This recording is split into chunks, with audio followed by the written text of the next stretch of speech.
Hello friends. तो आज जिस चैप्टर पे हम लोग चर्चा करने वाले हैं वो है एक्सट्रीमिस्ट फेज ऑफ कांग्रेस। तो मॉडरेट पे बात कर लिया, अब मॉडरेट से हम लोग आ रहे हैं एक्सट्रीमिस्ट फेज में। तो यहाँ पर पहले 4-5 स्लाइड में जो चीज़ दिखा रहा हूँ वो हमारे एग्जाम के लिए उतना इंपॉर्टेंट नहीं है, जस्ट थोड़े अंडरस्टैंडिंग के लिए 5 मिनट इस पर डिस्कशन कर रहे हैं।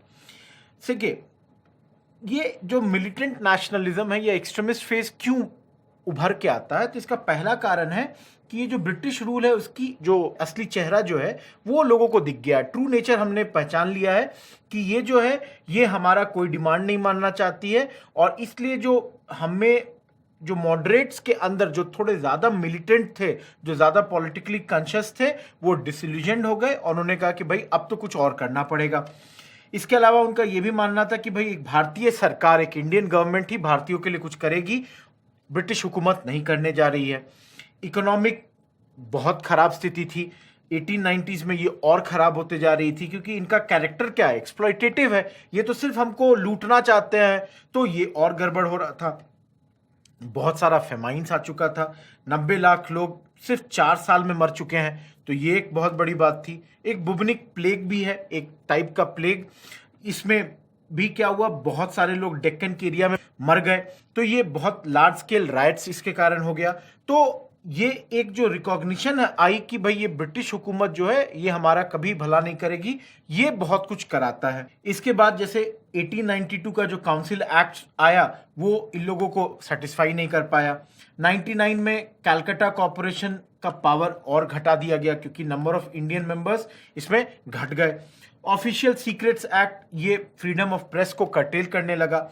और इंडियन यूनिवर्सिटीज एक्ट, इसके बारे में एजुकेशन चैप्टर में हमने पढ़ रखा है, इसने यूनिवर्सिटीज पे भी और कंट्रोलिंग पावर डाल दिया और कंट्रोल करने लगा, क्योंकि इनको लगता था यूनिवर्सिटीज जो है वो फैक्ट्री है पॉलिटिकल रिवॉल्यूशनरीज प्रोड्यूस करने की।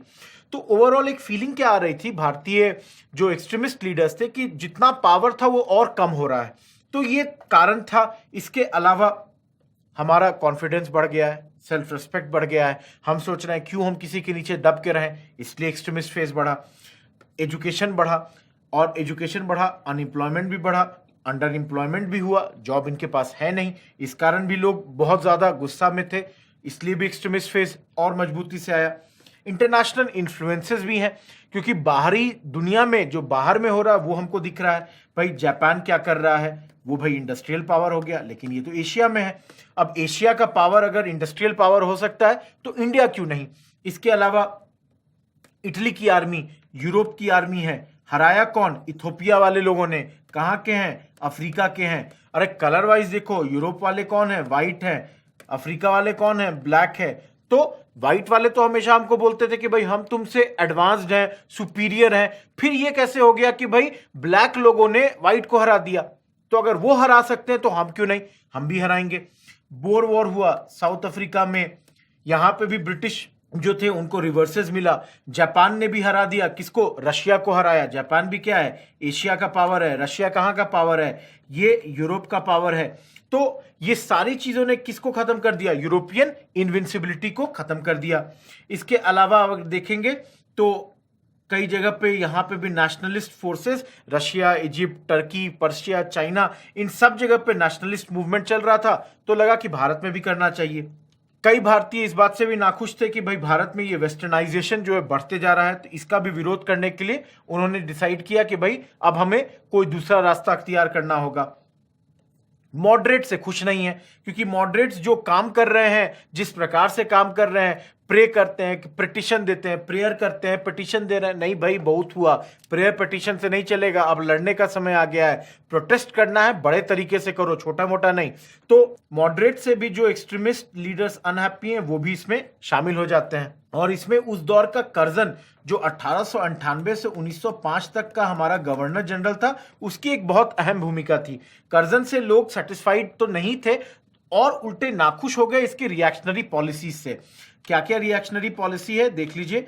अधिकतर को हमने देख रखा है, official secrets act, Indian universities act, अभी जस्ट देखा है दोनों का। इसके अलावा ये हमेशा हमारे खिलाफ डेरोगेटरी वर्ड्स यूज करता था जनरल टोन में। और लास्टली अभी जस्ट अब आगे देखेंगे पार्टीशन ऑफ बंगाल। तो पिछले 5-7 मिनट में जो भी हमने बात किया दोस्तों, वो एक आइडिया दे रहा है एक्सट्रीमिस्ट फेज का इंट्रोडक्शन है। हमारा मेजर इंपॉर्टेंट टॉपिक पहला इस चैप्टर में पार्टीशन ऑफ बंगाल। सबसे पहली बात, क्वेश्चन अगर आता है कि पार्टीशन ऑफ बंगाल के वक्त भारत का गवर्नर जनरल कौन था, आप कर्जन नहीं लिखेंगे, क्योंकि कर्जन ने पार्टीशन ऑफ बंगाल सोचा जरूर, लेकिन पार्टीशन ऑफ बंगाल जब हो रहा था तो कर्जन जा चुका था यहां से, तब वाइसरॉय थे मिंटो। दूसरी बात, पार्टीशन ऑफ बंगाल हुआ कब, डेट याद रखेंगे 16 अक्टूबर 1905। जैसे मैंने कहा कर्जन ब्रेन है, दिमाग किसका, कर्जन का, लेकिन उस समय वाइसरॉय कौन था, कर्जन की जगह पे लॉर्ड मिंटो टू। तो क्वेश्चन को समझेंगे कि क्या पूछ रहा है, उस हिसाब से जवाब देंगे। अब इसको समझिए, उस दौर का बंगाल, आज का असम, बांग्लादेश, आज का वेस्ट बंगाल, आज का बिहार, आज का झारखंड, आज का उड़ीसा। तो असम, बांग्लादेश, फिर से रिपीट कर रहा हूं, बंगाल, बिहार, झारखंड, उड़ीसा। अब इसको डिवाइड करना है। ये तो मेरे को भी दिख रहा है कि बहुत बड़ा है, ब्रिटिश भी बोल रहे हैं कि भाई बड़ा है, डिवाइड कर दो। डिवीजन के तरीके से प्रॉब्लम हो रहा था। रीजन उन्होंने क्या किया, ब्रिटिश गवर्नमेंट ने, कि बहुत बड़ा स्टेट है, डिफिकल्टी हो रही है एडमिनिस्ट्रेशन चलाने में। ठीक है भाई, मान गए। तो भारतीय क्या कह रहे हैं कि आप ये डिवाइड एंड रूल पॉलिसी लगा रहे हो, क्योंकि कलकत्ता जो है नेशनलिज्म का हब है। अगर आपको डिवीजन करना है, जिस तरीके से आप कर रहे हो वो गलत है, क्योंकि आप डिवीजन कर रहे हो इस तरीके से कि बांग्लादेश और असम वाला हिस्सा उधर जाए और इधर आ जाए। तो आपने क्या किया, ये रिलीजन के आधार पे और लैंग्वेज के आधार पे किया। रिलीजन के आधार पे क्या किया, इस साइड क्या किया, इधर मुसलमान मेजोरिटी कर दिया, इधर हिंदू मेजोरिटी कर दिया। और लैंग्वेज के आधार पे भी आपने क्या किया, बंगाली स्पीकिंग लोगों को बांट दिया। इधर भी बंगाली है, इधर भी बंगाली, लेकिन इधर बंगाली अब हिंदी वालों के साथ हो गए या उड़िया वालों के साथ हो गए। तो इनका कहना था कि ये आपका चाल हम समझ रहे हैं कि ये डिवाइड एंड पॉलिसी है। दूसरी बात ये बोल रहे हैं बड़ा है तो सिर्फ बंगाल ही थोड़ी बड़ा प्रोविंस है, पंजाब भी बड़ा प्रोविंस है, बॉम्बे भी बड़ा प्रोविंस है, मद्रास भी बड़ा प्रोविंस है, तो उनको क्यों नहीं डिवाइड करते हो। तो ये मैंने अभी समझाया कि रिलीजन और लैंग्वेज के आधार पे किया, और ये बोल रहे हैं कि भाई अगर ऐसा ही है तो बाकी जगहों को भी डिवाइड करो। पार्टीशन ऑफ बंगाल पे अगर जैसे सवाल आपसे पूछ दे कि फ्रीडम स्ट्रगल में 16 अक्टूबर 1905 को क्या हुआ, तो आपको देखना है कि भाई partition of Bengal took effect. तो इस तरह से आपको सवाल पूछा जा सकता है। अब देखिए, पार्टीशन ऑफ बंगाल हुआ जरूर 1905 के अक्टूबर में, लेकिन ये न्यूज आ चुकी थी 2 साल पहले ही। तो 1903 से 1905 मॉडरेट्स ने कहा कि भाई आप हमको मौका दीजिए, हम पार्टीशन को रोक देंगे। कैसे रोकेंगे भाई, चिट्ठी पत्री लेटर लिखेंगे, पटिशन करेंगे, प्रेयर करेंगे, उनसे रिक्वेस्ट करेंगे, वो मान जाएंगे। Give us one chance, we will definitely try to make them understand whom the Britishers, that आप एक बार मौका दीजिए, we will change this, we will stop this. तो भाई एक्सट्रीमिस्ट ने बोला ठीक है। दिसंबर 1903 में ये खबर बाहर आ गई है गवर्नमेंट की कि बंगाल का पार्टीशन होगा। और शुरुआती दौर में जो आपके मॉडरेट लीडर्स हैं, एस एन बनर्जी, के मित्रा, पृथ्वी चंद्र रे, ये तमाम लोग बोल रहे हैं कि लीडरशिप हम देंगे। और ये सारे लीडरशिप किसको बिलोंग करती है, मॉडरेट्स को। इनका मेथड वही है, पिटीशन दीजिए गवर्नमेंट को, पब्लिक मीटिंग्स करिए, मेमोरेंडा दीजिए, प्रोपेगेंडा कीजिए, पैम्पलेट के थ्रू, न्यूज़पेपर के थ्रू। न्यूज़पेपर कैसा, हिताब्दी, संजीवनी, बंगाली, ये कर रहे हैं। आइडिया क्या है कि गवर्नमेंट के ऊपर प्रेशर डालेंगे। प्रेशर किसका, पब्लिक ओपिनियन, जो कि एजुकेटेड हम कर देंगे थ्रू ऑल दिस। और इंडिया इंग्लैंड के लोगों को हम बताएंगे कि ये पार्टीशन अनजस्ट है, गलत है, और इस तरीके से इस पार्टीशन को हम रोक देंगे। ये प्लान है भाई मॉडरेट्स का। अब पार्टीशन ऑफ बंगाल को तो मॉडरेट्स रोक नहीं पाए। अब पार्टीशन हो गया, इसके बाद मूवमेंट चलाया जाता है। ये याद रखिए, स्वदेशी मूवमेंट, जैसे नाम से ही क्लियर है, स्वदेशी मूवमेंट मतलब देश में बने हुए चीजों का उपयोग करेंगे। और इसी में एक और जुड़ जाएगा बॉयकॉट भी, मतलब विदेश में जो बना हुआ चीज है उसको बॉयकॉट करेंगे। तो दोनों जुड़ा हुआ है, क्योंकि देश की चीजों को इस्तेमाल तब करेंगे ना जब बाहरी चीजों को छोड़ दीजिएगा। तो अब यहां पे क्या हुआ, लोग आ गए हैं स्ट्रीट में, पार्टीशन के अगेंस्ट में, बोल रहे हैं भाई ये गलत है।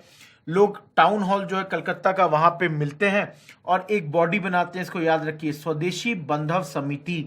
और ये किस लिए है, स्वदेशी गुड्स को प्रोपोगेट करने के लिए, स्वदेशी सर्विस। देखिए गुड क्या हुआ, मैंने मिठाई बनाई, मिठाई बनाया आपको दिया, वो गुड है। लेकिन सर्विस क्या हुआ, मान लीजिए मैं हजाम हूं, बार्बर हूं, तो मैंने आपका बाल काटा, तो वो सर्विस हो गया। तो ये क्या बोल रहे हैं कि अब हम स्वदेशी गुड लेंगे, स्वदेशी सर्विस लेंगे। अंग्रेज जो गुड्स बनाते हैं उनका उपयोग नहीं करेंगे। अगर अंग्रेज कोई सर्विस प्रोवाइड कर रहा है, मान लीजिए एक डॉक्टर है अंग्रेज, हम उसका अंग्रेज के पास ना जाके हिंदुस्तानी डॉक्टर के पास जाएंगे। इस दौरान क्या हुआ, अब लोकल इंडस्ट्री फ्लरिश करेगा, टेक्सटाइल का फ्लरिश किया, पेपर का किया, ग्लास का किया, क्योंकि हमने तो बोला आप स्वदेशी यूज करेंगे, तो ये सारे फ्लरिश कर रहे हैं। और बॉयकॉट जैसे मैंने अभी जोड़ा, तो लॉयर्स क्या बोल रहे हैं, रिजाइन कर दिया बार काउंसिल से, और उसकी जगह अब बोल रहे हैं कि हम पंचायत का यूज करेंगे, कोई भी अगर ग्रीवांसेस हमको है लोगों का दूर करने के लिए। सोशल बॉयकॉट भी करेंगे, जिसको कहते हैं ना हुक्का पानी बंद कर देना। अब क्या है कि ब्रिटिश अगर ये कॉलोनी है, इसमें कोई आदमी सर्विस नहीं प्रोवाइड करेगा, सोशली बॉयकॉट करो। तो ये तमाम चीजें उस दौर में स्वदेशी मूवमेंट में होने लगी। विमेन बहुत भारी मात्रा में इसमें शामिल हुई, और खासकर अर्बन मिडिल क्लास से। अब ये मूवमेंट अलग अलग हिस्सों में फैल गया है। पूना बंबई में तिलक लीड कर रहे हैं, पंजाब में लालाजी और अजीत सिंह, दिल्ली में सैयद हैदर रजा, और मद्रास में चिदम्बरम पिल्लई। ये बड़े लीडर्स हैं जो अलग अलग एरिया में इस मूवमेंट को लीड कर रहे हैं। ये बहुत इंपॉर्टेंट है, अपने एग्जाम के लिए याद रखिए। यहां पर एक British India steam navigation company का मोनोपोली चला करता था। इसको मोनोपोली को खत्म करने के लिए एक भाई साहब हैं चिदम्बरम साहब, इन्होंने शुरू किया इंडियन ओन्ड, मतलब भारतीय जो ओन्ड है, भारतीय लोगों का कंपनी है। वो कौन सा कंपनी, एक शिपिंग कंपनी, जिसका नाम इन्होंने दिया स्वदेशी शिपिंग कंपनी। कब बनाया, 1906 में। 1905 के अक्टूबर में डिवीजन हुआ है। स्वदेशी बॉयकॉट उसके बाद शुरू हुआ है। एक साल के बाद ये कंपनी बन गई है। इसके अलावा अगर देखिएगा, पूरा मूवमेंट किस पे है, सेल्फ रिलायंस, आत्मशक्ति पर है, कि भाई हम अपने पे भरोसा रखें। एक बंगाल नेशनल कॉलेज की स्थापना होती है टैगोर की शांति निकेतन को देखकर, और अरबिंदो घोष इसके प्रिंसिपल बनते हैं। 15 अगस्त 1906 को नेशनल काउंसिल ऑफ एजुकेशन बनाया जाता है, सेटअप किया जाता है। किस लिए, एजुकेशन, लिटरेरी, साइंटिफिक, टेक्निकल, जो भी एजुकेशन दिया जाए वो नेशनल लाइंस पे दिया जाए, और इसका नेशनल कंट्रोल हो, right from primary to university level. क्योंकि अब ने हमने क्या कहा है, हम बॉयकॉट करेंगे, तो अंग्रेजी स्कूल और कॉलेज का भी बॉयकॉट करने जा रहे हैं। और अगर अंग्रेजी स्कूल बॉयकॉट कर रहे हैं, अंग्रेजी कॉलेज बॉयकॉट कर रहे हैं, तो देसी स्कूल तो बनना चाहिए ना, देसी कॉलेज तो बनना चाहिए। लेकिन देसी स्कूल और कॉलेज के लिए करिकुलम क्या रहेगा, वो ये डिसाइड करेंगे। करिकुलम होगा नेशनल लाइन पे, करिकुलम होगा नेशनल कंट्रोल में, right from primary to university. ये जो काउंसिल है, ये हर लेवल पे जितने भी उस दौर के बड़े लोग थे उसमें शामिल होते हैं।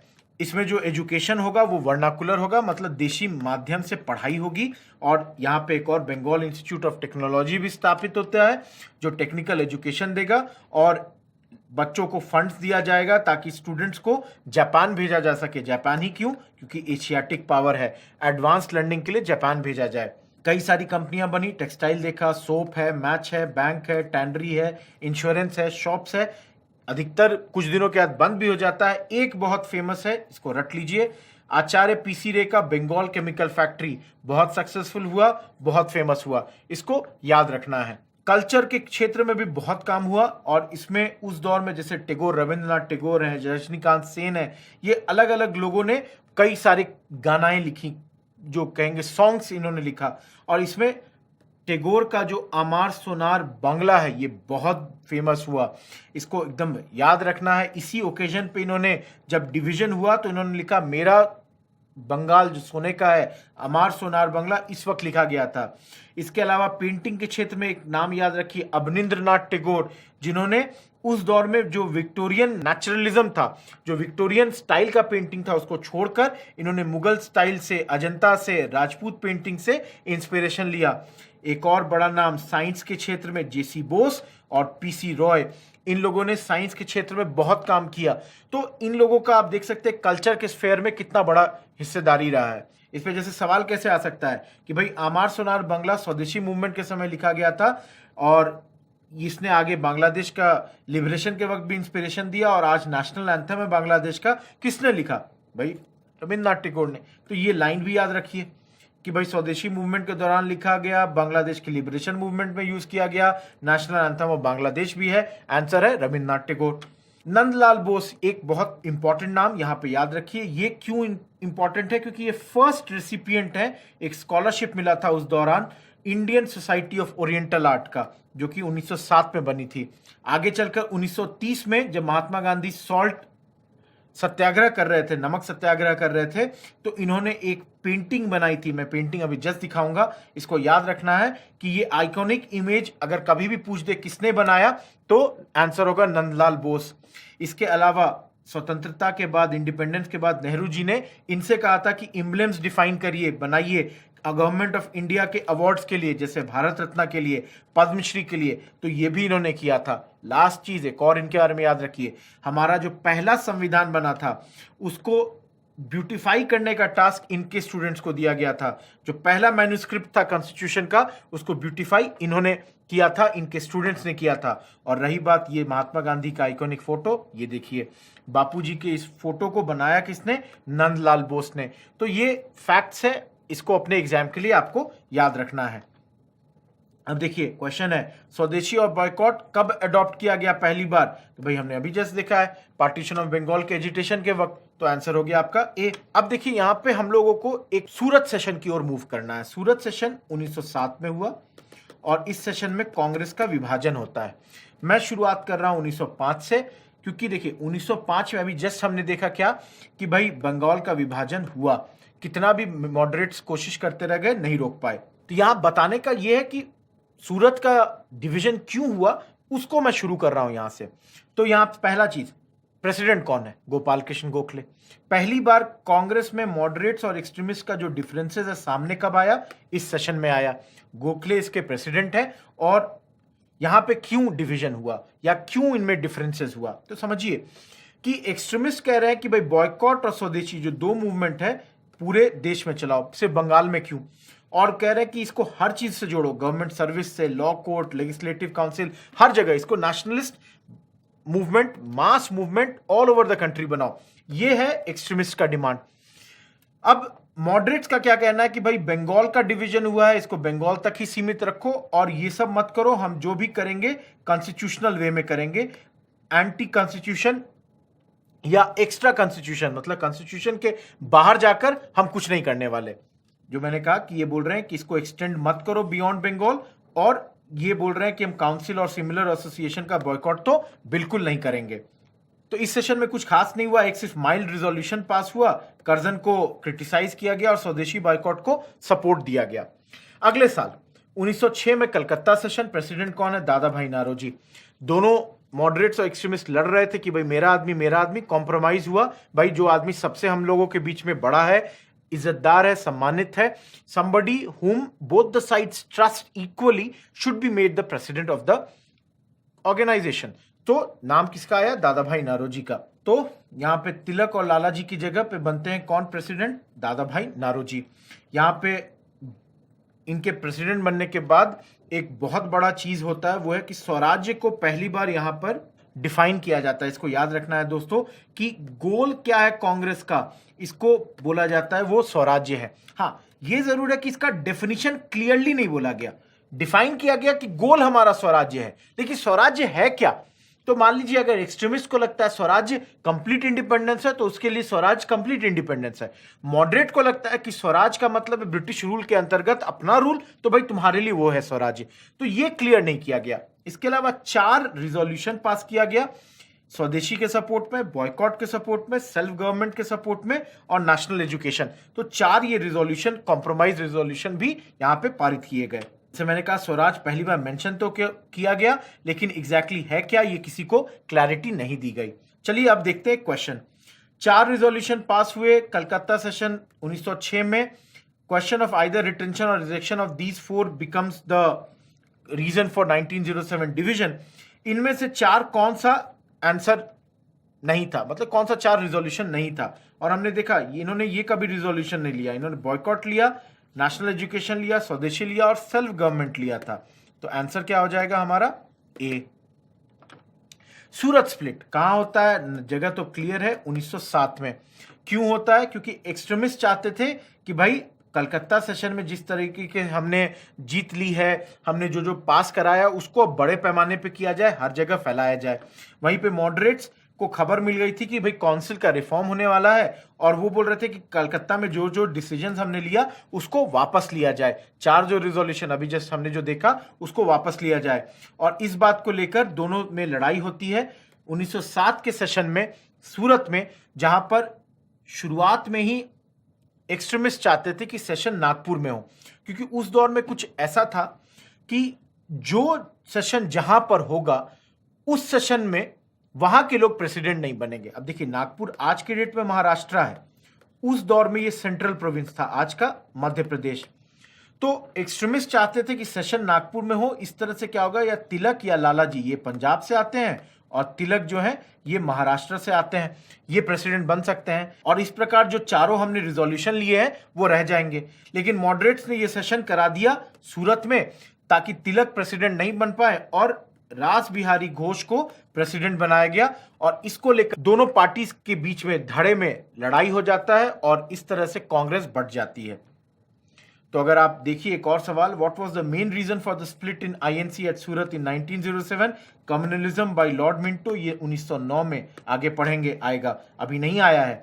Extremist lack of faith in the capacity of moderates to negotiate with the British government, foundation of Muslim League 1906 में होता है। इससे हमारे डिवीजन को कोई फर्क नहीं पड़ा।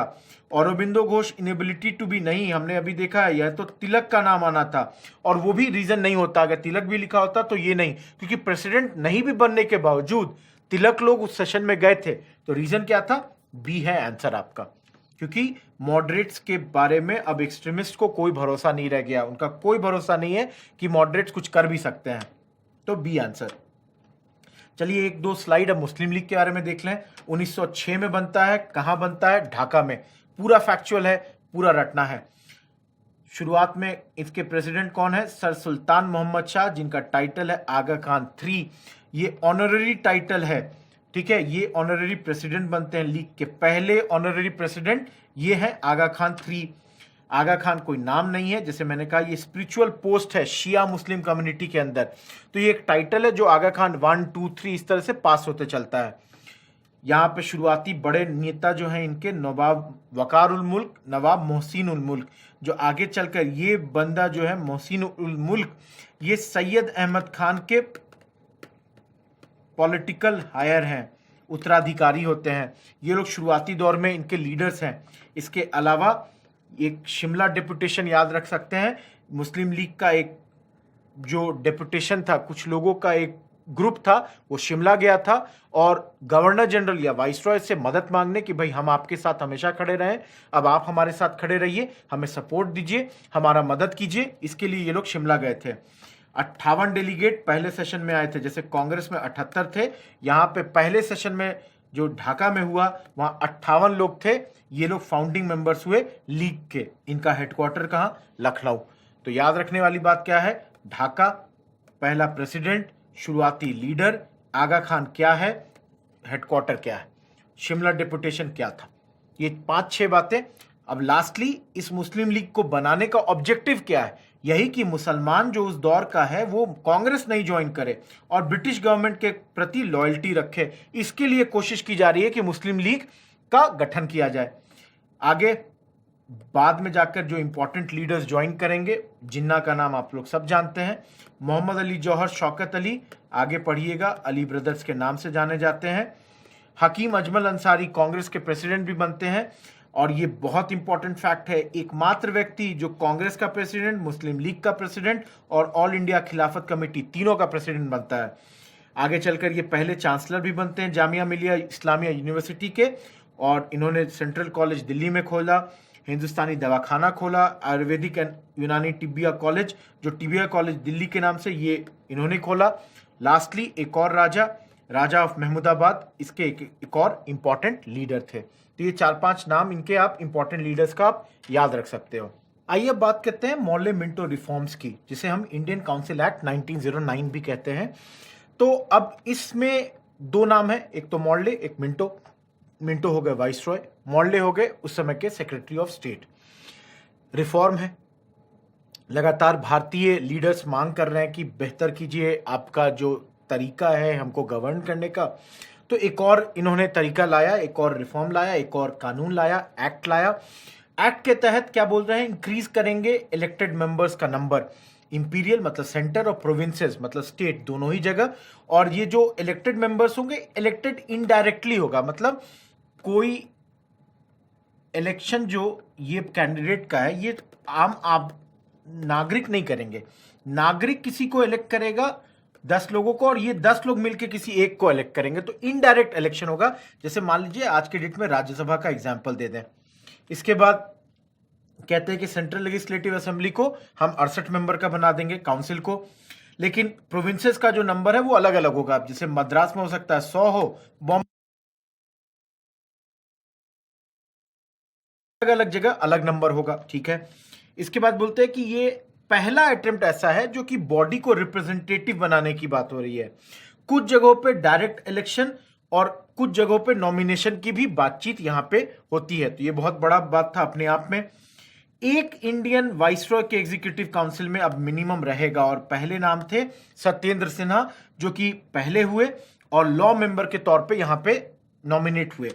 इसके अलावा 2 Indians Indian council office London में रहेंगे, ये भी घोषणा इसमें कर दिया गया। सबसे खराब इस कानून की बात थी कि यहां पे सेपरेट इलेक्टोरेट पहली बार बोला गया। किसको किसको, हिंदू जमींदार, presidency corporation, universities, chamber of commerce Calcutta Bombay और इंडियन मुस्लिम्स। समझिए इसके तहत क्या हो रहा है कि अब अगर मान लीजिए ये 10 मुसलमान हैं और मान लीजिए ये 10 हिंदू हैं, तो 10 मुसलमान अपने लिए एक मुस्लिम रिप्रेजेंटेटिव चुनेगा, ये 10 हिंदू अपने लिए एक हिंदू रिप्रेजेंटेटिव चुनेगा। जबकि ये 10 मुसलमान और 10 हिंदू जो थे ये एक ही कंस्टिट्यूएंसी में थे, मान लीजिए किसी भी कंस्टिट्यूएंसी XYZ में, तो एक ही शहर में अब लोगों को अलग अलग इलेक्टोरेट दे दिया गया, और हिंदू जमींदार को भी दिया गया, कॉर्पोरेशन में भी दिया गया, यूनिवर्सिटी में भी दिया गया, लेकिन इनका नंबर कितना होगा, 1000 में, मैक्सिमम मान लीजिए लाख में। मुसलमान को देना तो करोड़ों में, और ये क्या था, डिवाइड एंड रूल पॉलिसी को एक तरीके से बढ़ाने की बात हो गई। और इस तरह से यहां से क्या हो गया, कम्युनलिज्म को लीगलाइज कर दिया इन लोगों ने, और मिंटो साहब हो गए भारत में फादर ऑफ कम्युनल इलेक्टोरेट के, ये फादर हो गए। तो ये बहुत बड़ी चीज हुई। साथ में यहां पे मुसलमानों को 2 चीज और दिया गया, एक तो सेपरेट इलेक्टोरेट था, उसके अलावा इनको इनके नंबर के मुकाबले ज्यादा सीट दिया गया। मान लीजिए इनका पॉपुलेशन 25% है, सीट इनके लिए दिया गया 30%। इसके अलावा जो उस दौर में हर कोई वोटिंग नहीं कर सकता था, वोटिंग के लिए क्वालिफिकेशन होता था, जैसे 4 आदमी है वोटिंग के लिए, इसको अलाउ करेगा, इस 3 को नहीं अलाउ करेगा। क्यों? क्योंकि इसका income above a certain limit है और इन तीनों का इनकम इससे नीचे है, तो इसको अलाउ नहीं किया गया। तो इनकम क्वालिफिकेशन जो मुस्लिम लोगों के लिए था उसको लोअर रखा गया कंपेयर टू हिंदूज। तो ये सब चीजें थी, और ये कम्युनल इलेक्टोरेट बिल्कुल भारत को बांटने का यहां से शुरुआत हो गया। अगला एक टॉपिक देखिए, दिल्ली दरबार किसने यहां पे आना है, किंग जॉर्ज 5 को।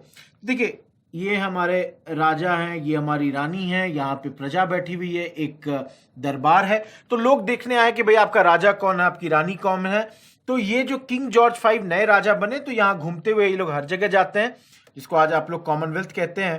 तो ये लोग हर जगह जाते थे, इंडिया भी आए। और दिल्ली दरबार 1911 का कुछ खास बात है जिसको आपको याद रखना है। नंबर 1, यहाँ पे बोला गया जो पार्टीशन हुआ था बंगाल का, इसको खत्म करो, लेकिन हाँ अब बिहार और उड़ीसा को बंगाल से अलग कर दो। तो पहले हमने देखा था वेस्ट बंगाल जो इस साइड का ईस्ट साइड वाला था, उसमें बांग्लादेश और असम वाला था, और इधर हमारा आज का बंगाल, तो इस तीनों को मिला दिया गया, लेकिन बिहार और उड़ीसा को अलग स्टेट बना दिया गया।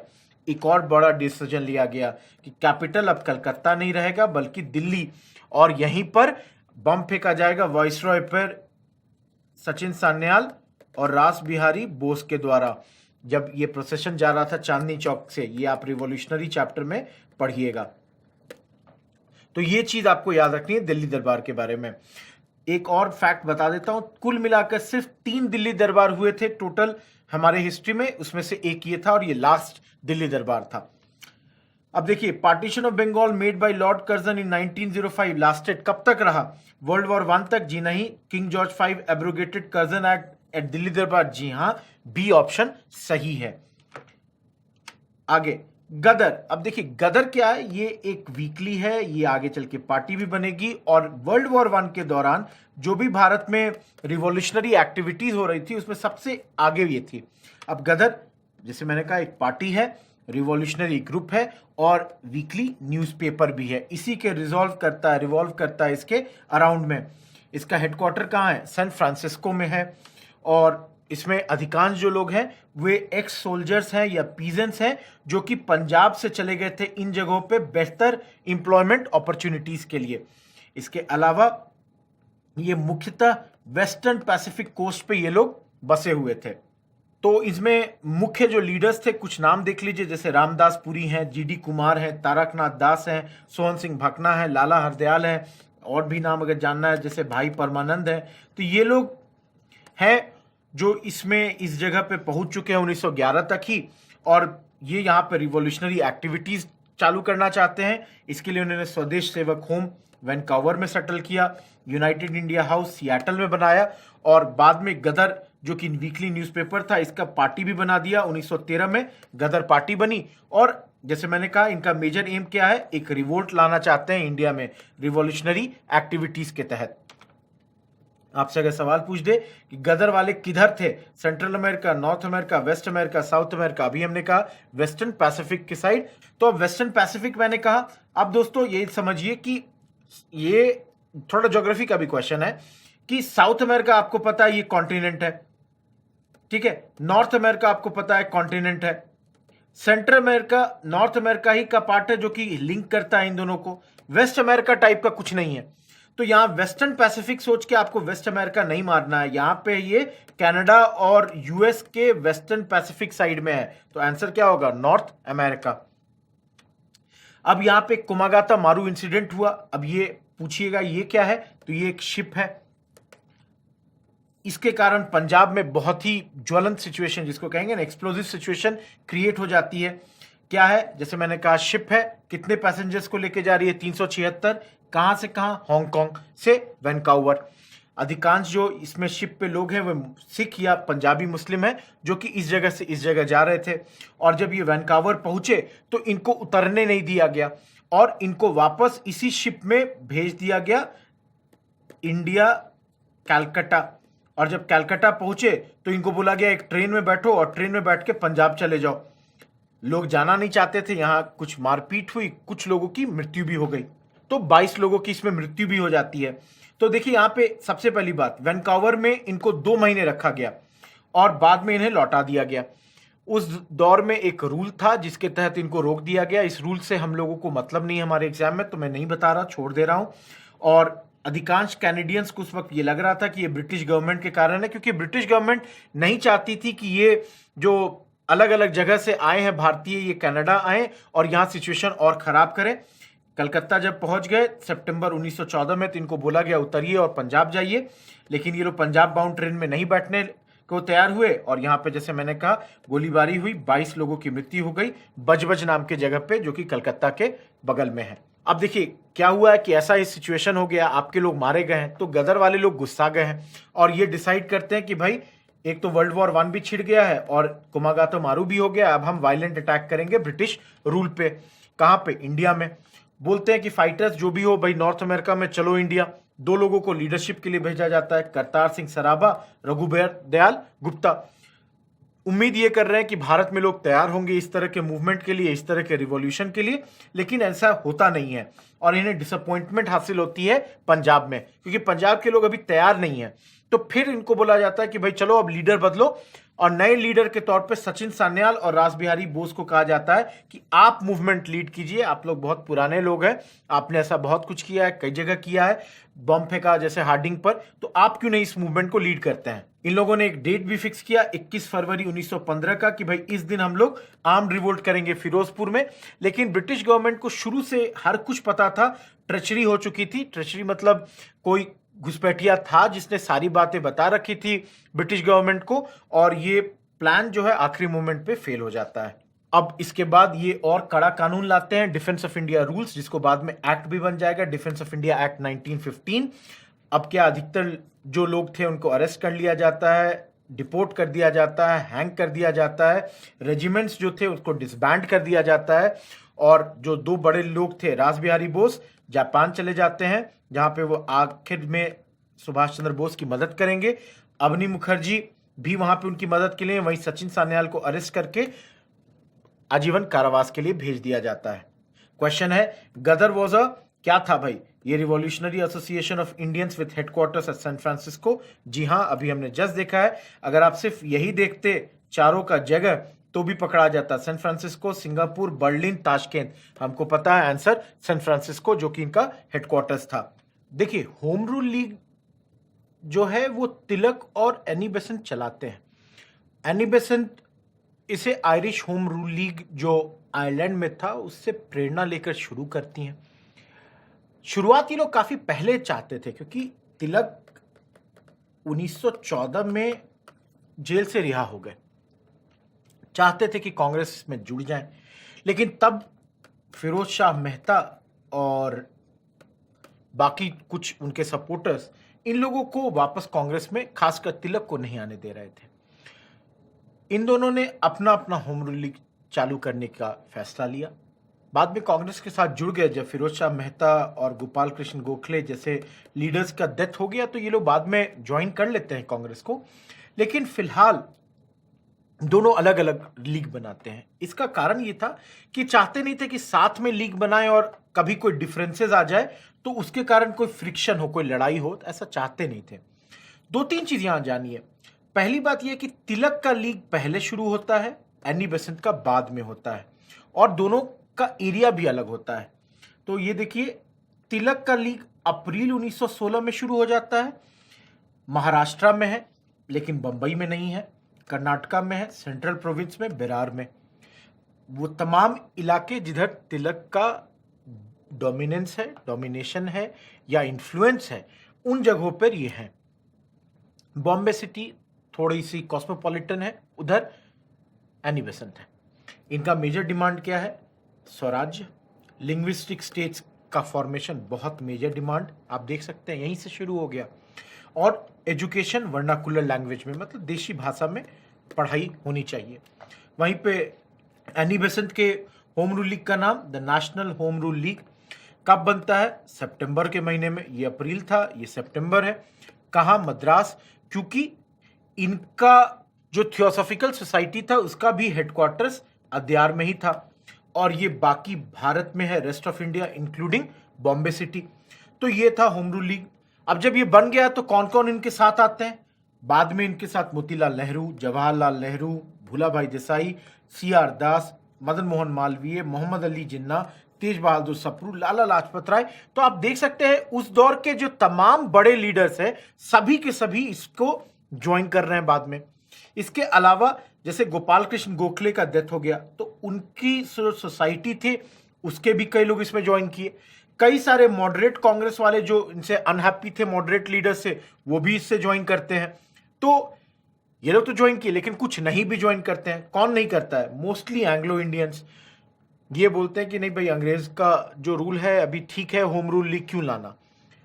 कुछ मुसलमान भी नहीं ज्वाइन करना चाहते, क्योंकि वो अभी डाउटफुल है कि मे बी तिलक को लेकर या इस होम रूल लीग का एग्जैक्टली काम क्या है। नॉन ब्राह्मण्स जो साउथ इंडिया से, वो भी नहीं ज्वाइन करते, क्योंकि उनका मानना था होम रूल लीग फिर से Hindu majority, specially higher caste का, ले आएगी। गांधी जी भी बाद में इससे जुड़ते हैं और 1920 में इसके प्रेसिडेंट भी बनते हैं all India home rule league के। तो इसको याद रखना है दोस्तों। गवर्नमेंट का एटीट्यूड क्या रहेगा? तिलक के खिलाफ केस है, बाद में विड्रॉ होगा। इस केस के लिए सबसे इंपॉर्टेंट बात यह है कि तिलक को डिफेंड कौन करते हैं? मोहम्मद अली जिन्ना लॉयर हैं, उस दौर के one of the best lawyers. उनकी टीम या उनके द्वारा लेड जो टीम थी वो तिलक को डिफेंड करती है। तिलक को पंजाब और दिल्ली में एंट्री से बार कर दिया जाता है कि नहीं, आप नहीं जा सकते। आगे चल के एनी बेसेंट और उनके एसोसिएट्स BP वाडिया, जॉर्ज अरुंडले, इनको भी अरेस्ट कर लिया जाता है।